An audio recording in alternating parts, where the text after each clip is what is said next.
안녕하세요. 주식도서관입니다. 이번 영상에서는 이동평균선에 대해 이야기해보죠. 이동평균선도 이전 영상에서 다룬 캔들, 거래량과 함께 기술적 분석의 3대 기본으로 뽑히는 것이죠. 그리고 주식을 하는 사람들이 가장 많이 사용하는 보조지표이기도 합니다. 자, 여러분들은 이 이동평균선이 왜 중요한지 알고 계신가요? 대개는 이 이동평균선에 대해 잘 모르고 사용을 하시고 있거나 굳이 이 이동평균선이 뭔지에 대해 궁금하시지도 않고 사용을 하시는 분들이 많을 겁니다. 저도 그랬었고요. 하지만 주식은 기본적으로 Y가 정말 중요한 분야라고 생각을 합니다.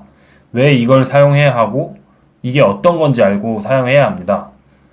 왜 이걸 사용해야 하는지, 그리고 이걸 어떻게 사용을 해야 되고 이게 어떤 건지 알고 사용하신다면 더 폭넓고 유용하게 사용하실 수 있을 겁니다. 우선 이동평균선이란 일정 기간 동안의 주가를 산술평균하는 값인 주가이동평균을 연결해서 만든 선을 말합니다. 차트에서 보시면 이렇게 나오는 선들이 이동평균선입니다. 이동평균선 같은 경우는 여기 검색창에 가격 이동평균을 검색하시고 이거를 더블 클릭하시면 이렇게 추가되는 것을 보실 수 있습니다. 차트에서 보시면 21선을 기준으로 말씀드릴게요. 현재 캔들을 기준으로 해서 20개의 캔들의 주가 평균이 여기 나타나고 그 전에 게 이렇게 나타나서 이 선들을 다 이은 것을 가격 이동 평균이라고 합니다. 지금 여기 그려진 이 선은 이걸 기준으로 했을 때 21선의 이동 평균이 그려진 거고, 여기에 있는 이 선은 이 캔들을 기준으로 했을 때 지난 20일 동안의 가격 이동 평균의 값이 표시가 된 거고, 그거를 이제 선으로 이렇게 다 이은 거죠. 보통 이동 평균선에는 5일선, 11선, 21선, 61선, 121선, 241선, 361선, 501선 등이 있습니다. 각 선마다 의미하는 게 다르죠. 5일, 11선은 단기적인 추세를 보는 선, 20일, 60일, 121선은 중기적인 추세를 보는 선, 240일, 360, 500일선은 장기적인 추세를 보는 선이라고 할 수 있습니다. 저는 기본 세팅도 많이 사용하지만 특히 111선, 223일선을 사용하는데요. 사용하는 이유는 1년의 절반인 6개월에 180일 중 실질적인 거래일은 112일이고 1년 365일 중 실질적인 거래일이 223일이기 때문입니다. 그리고 일반적으로 대개는 개인들에게 중요한 선은 21선이라고 알려져 있고, 그 다음에 세력들이 많이 사용하는 선은 60일선이라고 이야기들을 많이 하고 있습니다. 그리고 또 중요한 한 가지, 이 이동평균선의 특성이 있습니다. 대개 보조지표들은 이 이동평균선의 특성을 가지고 만든 것들이 대부분인데요. 이 특성은 이동평균선이 모이면 발산하고 발산하면 다시 모이는 특성을 말합니다. 특히 그랜빌의 법칙의 핵심 내용이라고 할 수 있죠. 근데 여기서 주의해야 될 점은 이동평균선이 모이고 발산한다고 했는데 이 발산이 꼭 상방으로 열려있는 것만은 말하지 않습니다. 하방으로도 발산하는 경우가 있습니다. 실질적인 예를 한번 들어볼게요.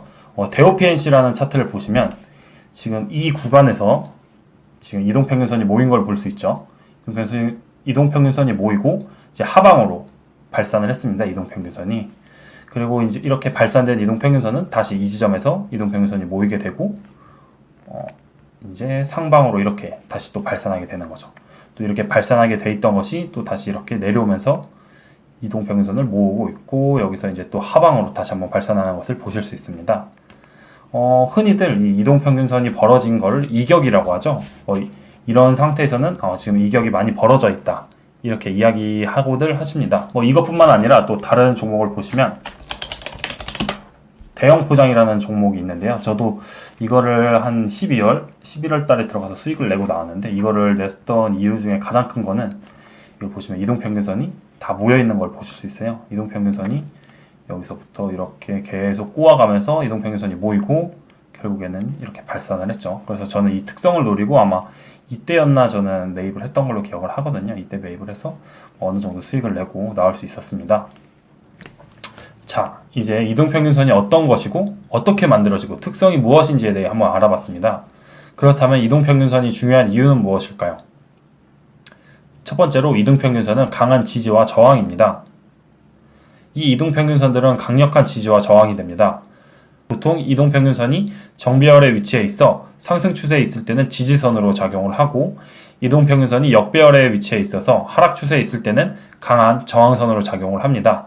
여기서 정배열과 역배열은 정배열은 이렇게 지금 대형포장의 이 위치를 보시면 241선, 121선, 61선, 21선, 5일선 이렇게 차례대로 되어 있는 것을 정배열이라고 하거든요. 그리고 역배열이라고 하면은 이렇게 다시 241선이 가장 위에 있고 121선, 61선, 21선, 5일선 이 상태를 역배열이라고 합니다. 쉽게 말하자면은 장기 이평선이 아래에 있고 단기 이평선이 위에 있을 때를 정배열이라 하고, 그걸 반대로 이제 장기 이평선이 위에 있고 단기 이평선이 아래에 있다 이러면 역배열이라고 하는 거죠. 그렇다면 과연 이러한 이동평균선이 어떻게 지지와 저항으로 작용하는지 한번 실제로 차트에서 한번 찾아보죠. 카카오라는 종목이 있습니다. 카카오라는 종목은 뭐 2017년부터 상승을 쭉 했는데 보시면은 이게 5일선, 이게 21선, 이게 61선이거든요. 대개는 이렇게 21선을 타고 가다가 21선이 한번 깨지면 이제 61선에서 지지가 나와서 또 상승하고 계속 21선을 따라서 올라가는 것을 쉽게 보실 수 있죠. 이렇게 이동평균선이 정배열에 있고 상승 추세에 있을 때는 이런 단기적인 이동평균선들이 강력한 지지선 역할을 합니다.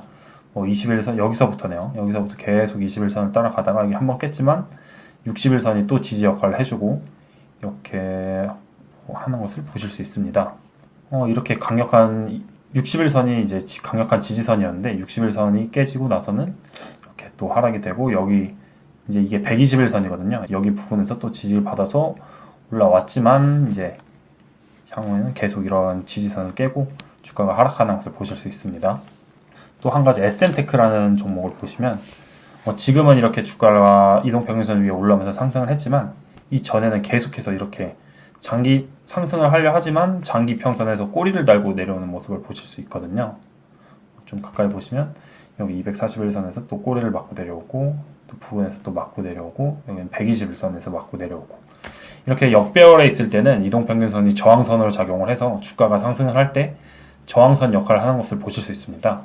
결국 SN테크도 보면은 결국에는 이 이동평균선들을 다시 내려서 다시 모으고 있는 것을 보실 수 있죠. 이거는 되게 여러분들도 많이 알고 있었을 내용이라고 생각을 해요. 그렇다면 여러분들은 왜 이러한 이동평균선이 강력한 지지와 저항이 되는지는 생각해 보신 적이 있으신가요? 여러 가지 이유가 있을 거라고 생각을 해요. 그 중에서 이제 제 생각은 많은 사람들이 이 이동평균선을 지지와 저항으로 사용하기 때문에 이 이동평균선이 강력한 지지와 저항이 되지 않나 생각을 합니다. 예를 들어 21선이 비밀의 선처럼 사용되는 것도 이 21선을 지지와 저항선으로 사용하시는 분들이 많기 때문에 21선으로 주가가 내려가게 되면 이제 지지와 저항선으로 사용하시는 분들이 매수를 해서 강력한 지지선이 되는 것이죠. 즉 이동평균선이 지지와 저항선이 되는 이유는 많은 사람들이 그렇게 사용을 하기 때문입니다. 이게 많은 사람이 사실 사용을 하지 않는다면 크게 의미가 없는 거거든요. 이 말은 즉슨 이제 어느 분들은 또 마법의 이평선이다 해서 16일선, 24일선, 7일선 이런 걸 사용하시는 분들이 있는데 이게 크게 의미 없다는 것을 의미하겠죠. 두 번째, 세력들의 단가를 알 수 있습니다. 이동평균선의 가장 중요한 이유라고 할 수 있죠. 지난 영상에서 세력들에 대해서 한번 이야기를 했었는데, 세력들이 보통 6개월 이상을 걸려 주식을 모으는 매집이라는 행위를 한다고 말씀을 드렸었습니다. 그렇다면 장기 이동평균선은 장기간의 주가의 평균을 나타내고, 세력들은 보통 6개월 이상을 걸려서 주식을 모으는 매집 행위를 하죠.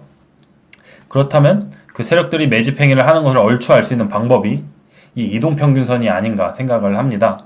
물론 정확하게 세력들이 이 단가에 샀고 여기서 출발했어 라는 것을 알 수는 없어요. 하지만 얼추 어느 정도 예상을 할 수 있다는 것입니다. 이거는 추후 이제 뒤로 가서 한번 더 얘기를 하도록 하죠. 쉽게 말하자면 이제 장기 이평선이 얼추 그 세력들의 단가가 될 수 있겠구나 라고 생각을 하시면 될 것 같아요. 세 번째로 세력들이 개인들을 이용하는 방법입니다. 이동평균선은 주식을 하는 사람이라면 대부분 사용을 할 겁니다. 그리고 아까 말씀드렸듯이 이동평균선에 대해 대부분의 사람들이 정확하게 왜 중요한지에 대해 모르고 5일선을 이탈하면 추세를 무너뜨리니까 매도를 해야 돼와 같이 이제 법칙이나 공식처럼 세워두고 사용을 하십니다. 자, 여러분이 만약에 세력이라고 생각을 해보시죠. 세력은 이걸 모를까요? 당연히 알고 있겠죠. 그렇다면 개인들을 털려면은 개인들이 많이 사용하는 방법을 이렇게 꼬아서 사용하지 않을까요? 특히 세력들은 개인들에게 공포심을 주기 위해 특정 이동평균선을 장중에 이탈시켰다가 종가에 다시 이동평균선 위에 올려놓는 행위를 하는 것을 보신 적이 있을 거예요. 예를 들면 부스타라는 종목을 한번 보시죠.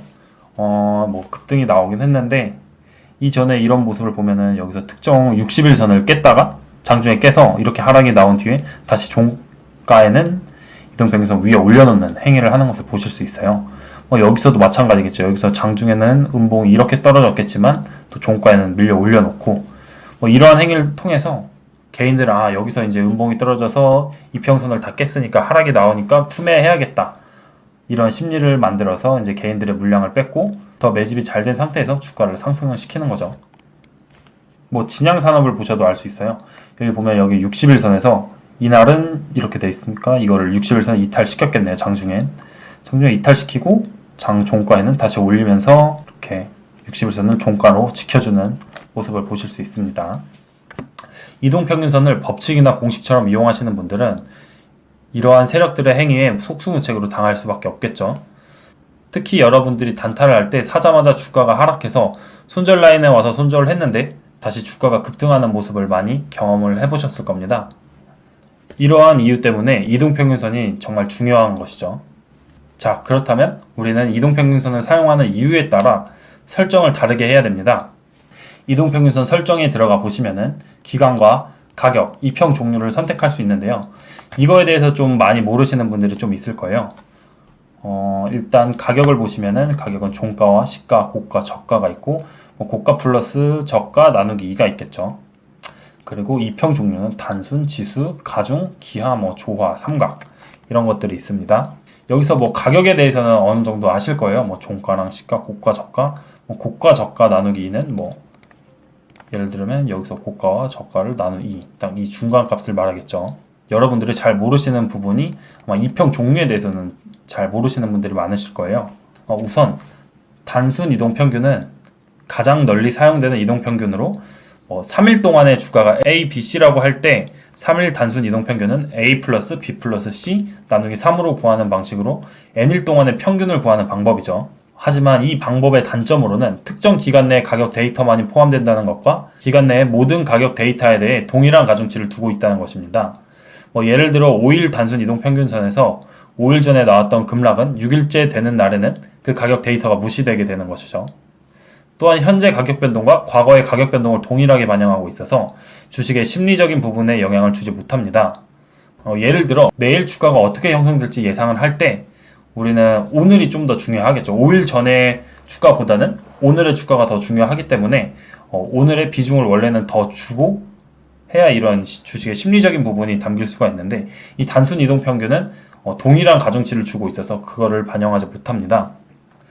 이러한 단점을 보완하기 위해 나온 게 이제 두 번째로 가중 이동평균입니다. 가중 이동평균은 단순 이동평균의 동일 가중치 부여 문제를 해결하려고 나온 방법인데요. 기간에 따른 가중치를 달리하여 이동평균을 구하는 방법입니다. 예를 들어 아까처럼 3일의 주가가 A, B, C라고 할 때 뒤로 갈수록 비중을 더 높이는 방법이죠.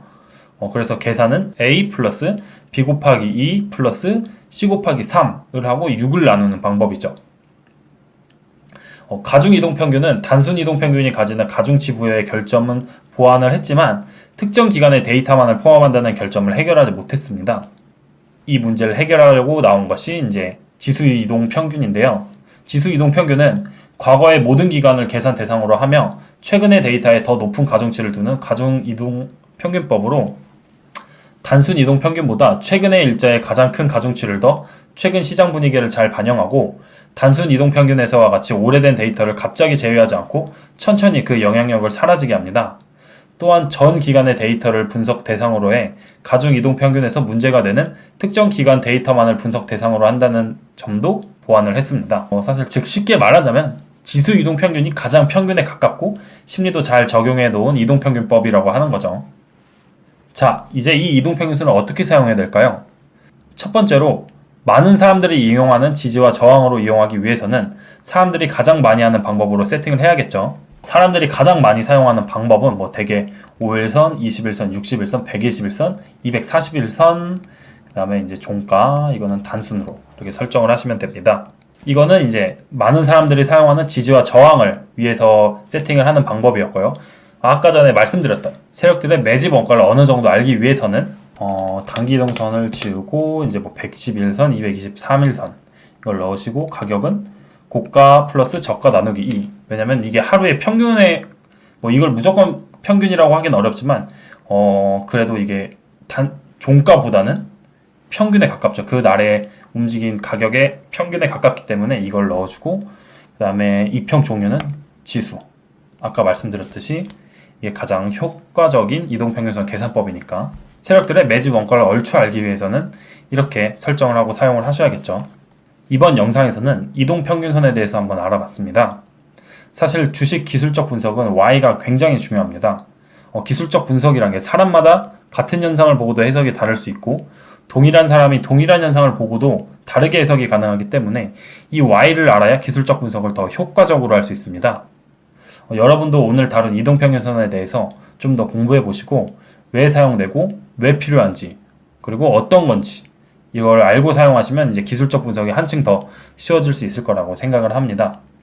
오늘도 영상 봐주셔서 너무 감사하고, 모두들 주식으로 수익 내는 성투하시길 바랍니다.